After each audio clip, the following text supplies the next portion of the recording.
r/AskReddit. What's the most messed up thing a guest did in your house? I was the guest at my sister's house. We were getting really drunk with her husband, and her husband's friend.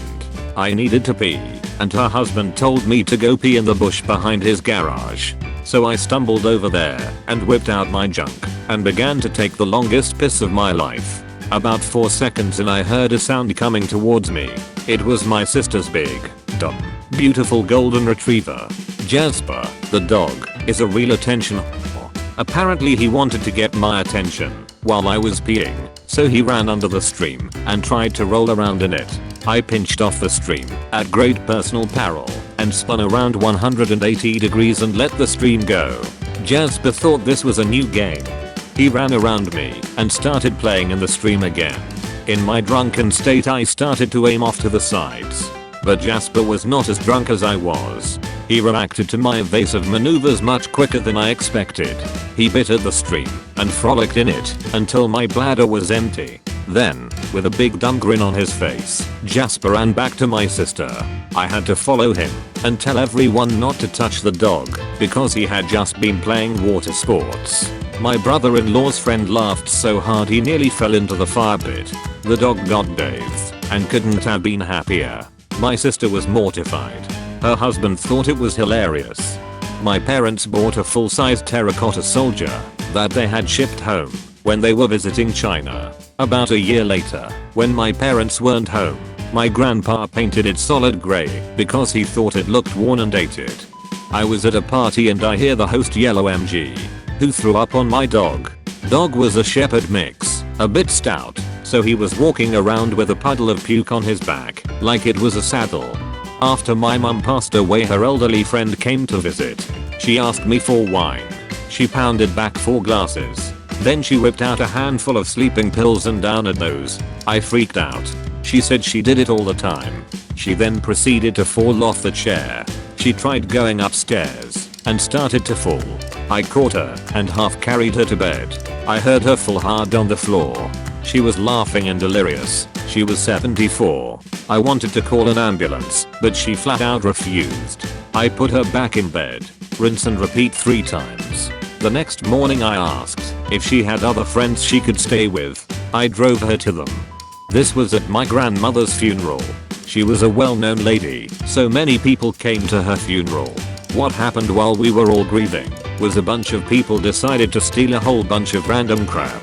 All our plates, cups, cooking utensils, bags of rice, medicine, etc. all gone. Almost every time my mom came to my house she did something fricked up.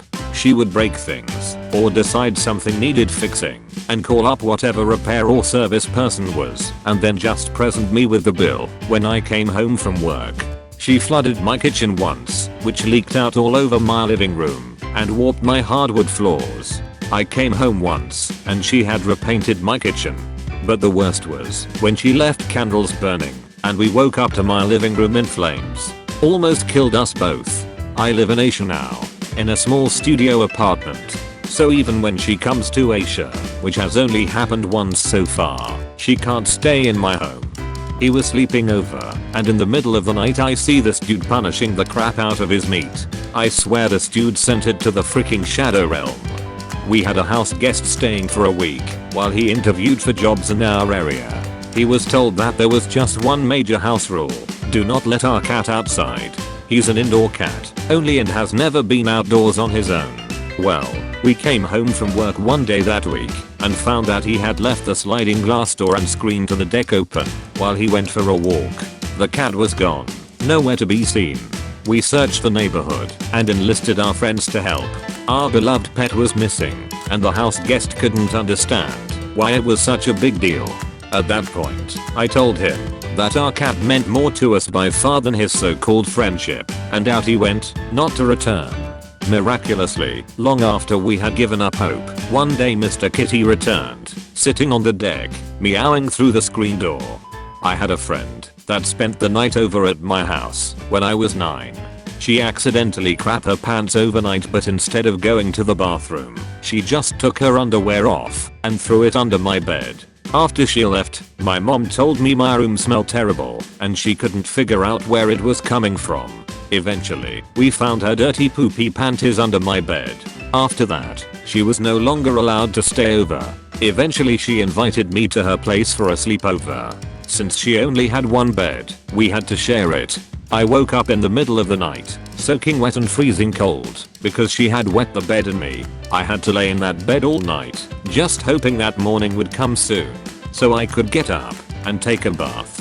There was this kid who lived around the block that would come over sometimes. Well, one day he found some lemonade mix and decided the best thing to do with it was to dump it all on the ground, use the sink nozzle to get the floor wet, and turn the kitchen into a skating rink.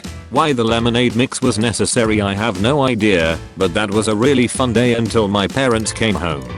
A girl came over during a party. She'd obviously had a few drinks first. She tried making out with me, which I'm generally in favor of, but she was trashed and could hardly walk. So we set her on a couch. She didn't stay there though. She took one of the hockey sweaters I hang on the wall, put it on, and sat on the floor, banging her hands and singing to whatever song was on. It was obnoxious, but harmless, and thankfully she stopped, because a few minutes later, she pukes all over my sweater, herself, and the floor. Not great.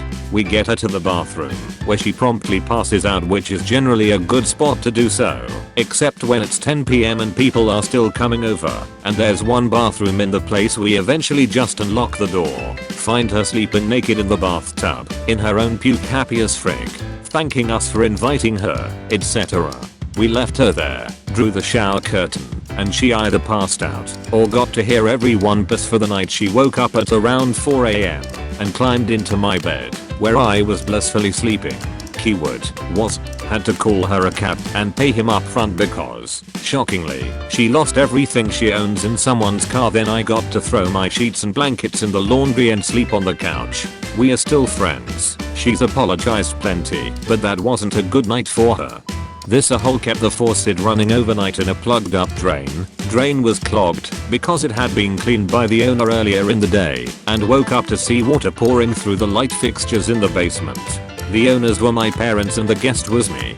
Had a party with 8 friends. After they left I went to the whole bath and noticed the hand towel missing. I looked on the floor and noticed crap smeared into the grout. Then I looked at the toilet and realized crap was smeared in swirls all over the side of the toilet closest to the wall. I don't know what happened and never did find the hand towel. Gross.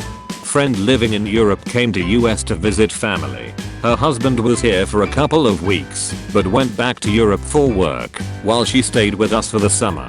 Unbeknownst to us, she had stopped taking her medications and started racking up long distance phone calls to Europe in the middle of the night/early morning to talk to her husband. But if she called his office and he wasn't there, she would just ask to be put on hold until he returned to the office. Received a $3,000 phone bill and realized what had happened.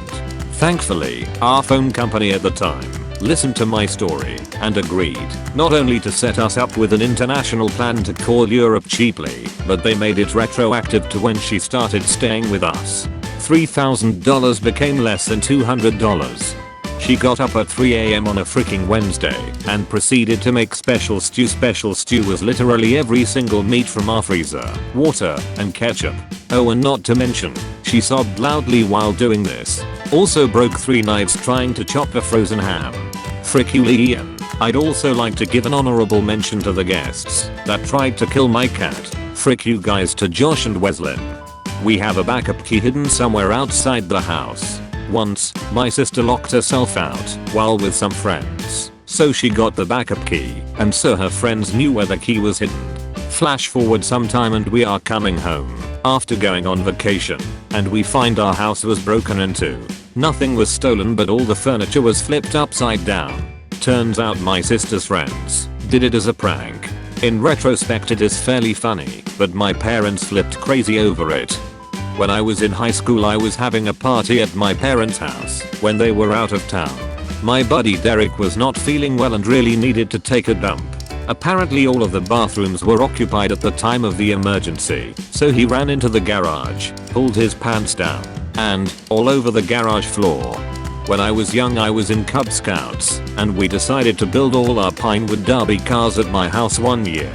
So my whole little crew comes over, including this kinda weird dude named Ricky. After about an hour of building, Ricky goes into the bathroom for like an hour and then leaves the bathroom, says goodbye without slowing down, and walks out the front door and gets picked up by his dad outside.